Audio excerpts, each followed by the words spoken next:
Every single season, there are always players that get off to surprisingly hot starts. Last year, an example would be James Neal. He looked like Ovechkin through the first couple of weeks. This season is no different, and honestly, I feel like there are more examples than usual. So in today's video, we are going to take a look at 10 NHL players who have been surprising everybody so far this season, and I'm talking surprising in a good way. We can take a look at some players who have been disappointing so far in a future video. Make sure you guys get down there in the comment section and let me know which player has surprised you the most so far this season. Also, be sure to go follow my social medias like Instagram and Twitter. Links to those will be down below in the description. And most importantly, if this is your first time on the channel and you want more NHL content just like this, be sure to hit that subscribe button. And now let's begin. Starting the video off, the first player we have to talk about is defenseman Justin Holl for the Toronto Maple Leafs. I really cannot stress enough just how good he has been to start the season in pretty much every aspect of the game. He's got 5 assists through 9 games, so he's scoring above a half point per game. He's playing an average of 22 minutes a night, which is way up from his minutes last season. The majority of his minutes at 5-on-5 have been coming against the other team's top lines as well. They've been using him and Muzzin as kind of a shutdown pairing, and they have been doing a fantastic job. You look at Justin Holl's advanced analytics, they have been fantastic. Like I said, just every aspect of the game, he has been unbelievable to start the season. He has honestly been exactly the type of defenseman that the Toronto Maple Leafs have needed, and I think he's a big reason why the team has seen so much success to start the season. Now, will he keep this play up for the entire year? Who knows? But so far, to me, he has definitely been one of the most surprising players in the league, and it's crazy that this guy was drafted over 10 years ago. Talk about a late bloomer. Next up, number 2, we have Joel Eriksson, centerman for the Minnesota Wild, and it's looking like Eriksson could finally have that breakout season that Wild fans have been waiting for. Through the Wild's first 8 games, Joel Eriksson leads the team with 5 goals and also has 2 assists for a total of 7 points. His career high in goals is 8, which came last season, so the fact he's already at 5 is pretty impressive and surprising, and this is a very good sign for the Minnesota Wild as well. Heading into the season, my biggest concern when it came to the Wild was their center depth. I didn't think that they would have enough offense down the middle, so the fact that Eriksson has seemingly found his game offensively at the NHL level, like I said, is a great sign. Now, I still don't think that Eriksson is ever going to be like a bona fide number 1 center for this Minnesota Wild team, but if he can even just be a solid second line center, and then eventually somebody like Marco Rossi can come in and be that star number 1 center, that would really bode well for this team's future. Number 3, this is a pretty fascinating one. NIKITA ZAITSEV, defenseman for the Ottawa Senators. Now, I say it's fascinating because analytically and just even watching him play last season, he was pretty awful for the Ottawa Senators, and so far this season, he's actually been the complete opposite to that. Through the first 8 games of the season, NIKITA ZAITSEV is actually tied for the Ottawa Senators team lead in points with 5, all of them being assists. He's been playing nearly 22 minutes a night to start the season, which is second on the entire team, only behind Thomas Chabot, of course.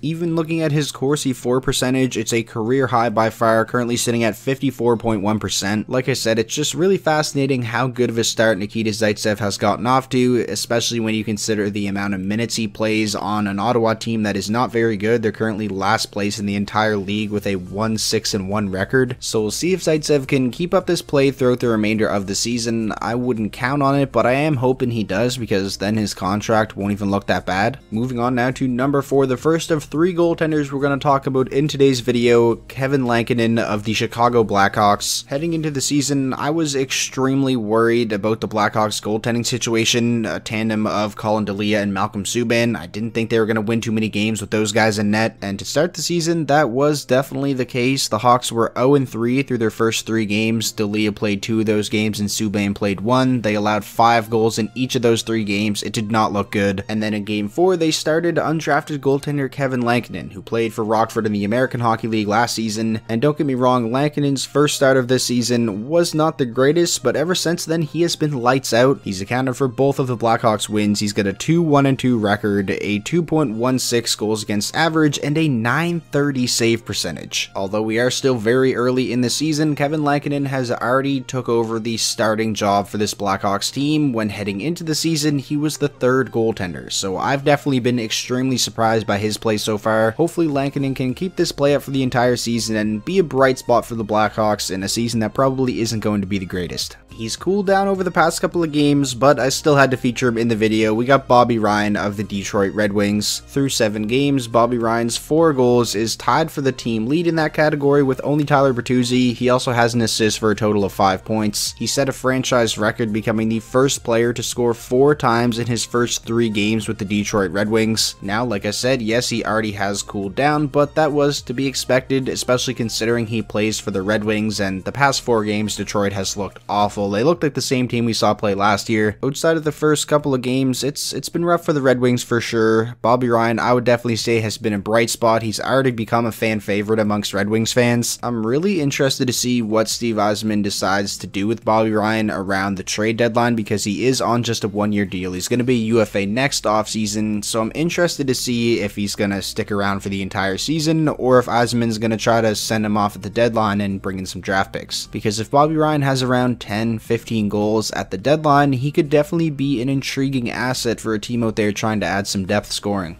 Moving along now, number 6, we have another goaltender, Brian Elliott of the Philadelphia Flyers. Over the past couple of seasons, Brian Elliott has been a solid backup for Carter Hart. Nothing special, but so far this season, he's been playing incredible. He's yet to lose a game, has a .938 save percentage, and a 1.98 goals against average. Now, yes, obviously extremely small sample size for Brian Elliott, but I think the most surprising part of this for me is just how much better he's been than Carter Hart thus far. Now, obviously at Brian Elliott's age, he's not a threat to take the starting job away from Carter Hart. I don't think anyone believes that, but he could definitely take away some starts from Carter Hart if this keeps up. Now, I do fully expect Carter Hart to bounce back from his shaky start to the season, but it is really nice for the Philadelphia Flyers that they have a solid veteran backup like Brian Elliott who can come in and give you solid goaltending when your younger goaltender is struggling a bit. Continuing on now, number 7, we have Andrew Copp of the Winnipeg Jets. Now, I'm not the only one that's been surprised by Andrew Copp's play so far this season. A couple of days ago, I tweeted out, "How about Andrew Copp though?" And Amps replied, "You just blew my effing mind." And also said 9 points in 7 games, like what the actual F. So yeah, Andrew Copp been a real solid role player throughout his NHL career, but not exactly the type of player you would expect to be 2 points above a point per game. His whole line has been playing just fantastic. Himself, Paul Stastny, and Nikolai Ehlers, they've looked great so far. I'm really interested to see what the Jets decide to do with their lineup when Pierre-Luc Dubois comes in. I fully expected him to be playing on that second line, but now that that second line is playing so well, do you really want to break those guys up right away? Nonetheless, like I said, Andrew Copp has been a beast so far this season. I don't expect him to score at a point per game,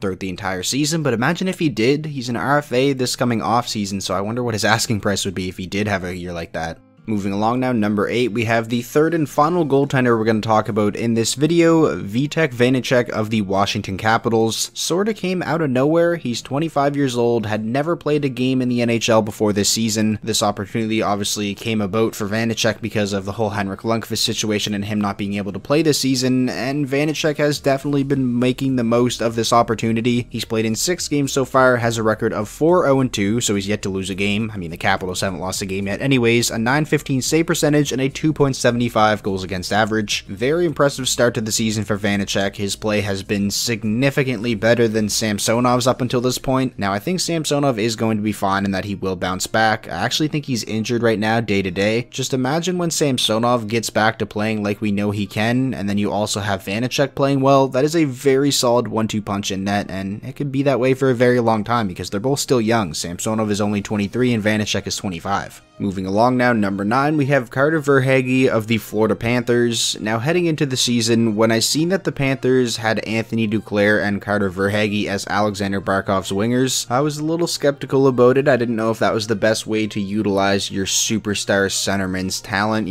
breaking up him and Huberdeau, who have had so much success offensively playing together over the past couple of seasons. But up until this point, I have been completely wrong, and that line of Verhaeghe, Barkov, and Duclair has honestly looked great. And I think breaking up him and Huberdeau has actually helped to balance out the scoring a lot more throughout the Panthers lineup. Nonetheless, looking at Verhaeghe's stats specifically, in 4 games, he's already got 4 goals and 2 assists for 6 points, so he's scoring at a goal per game pace. Now, granted, it is an especially small sample size when it comes to the Panthers because they've had a lot of their games postponed so far, but still, Verhaeghe is off to an extremely hot start. Now, he's obviously not going to score at a goal per game pace throughout the entire season. He's shooting 33.3% 50% right now. That's not sustainable. However, I do think there's a good chance we could see VERHAEGHE score like 20 to 25 goals, and heading into the season, that is definitely not something I expected from him at all. This is looking like a real good signing for the Panthers. 1 year, $1 million, and it's also a big bonus that he's only 25 years old and is going to be an RFA at the end of this season instead of a UFA, so the Panthers don't have to worry about him leaving in unrestricted free agency after having like a career year. And now finally, at number 10, the final player we're going to talk about in today's video is actually Tyler Motte of the Vancouver Canucks. Definitely not somebody who's known for his offense. Tyler Motte is a physical bottom six forward, a penalty killer, but so far this season, Tyler Motte is scoring at a pretty surprising rate. Through 10 games, he's got 5 goals, so he's scoring at half a goal per game. As of right now, he's tied with Bo Horvat for second on the Vancouver Canucks in goals. Only needs 4 more goals to tie his career high of 9, which he set in the 2018-19 season with the Canucks. Now, out of all the players in this video, I think he might be the least likely to keep up this pace for the entire season. I mean, he's shooting 23.8% right now. He's not going to do that for the whole year. I'm sure the Canucks have been loving this though. Any offense you get from Tyler Motte is sort of just a bonus because that's not what they rely on him to do. That's not his game. Up until this point though, his production has definitely been extremely surprising, and I would honestly be kind of shocked if he doesn't set a career high in goals this season.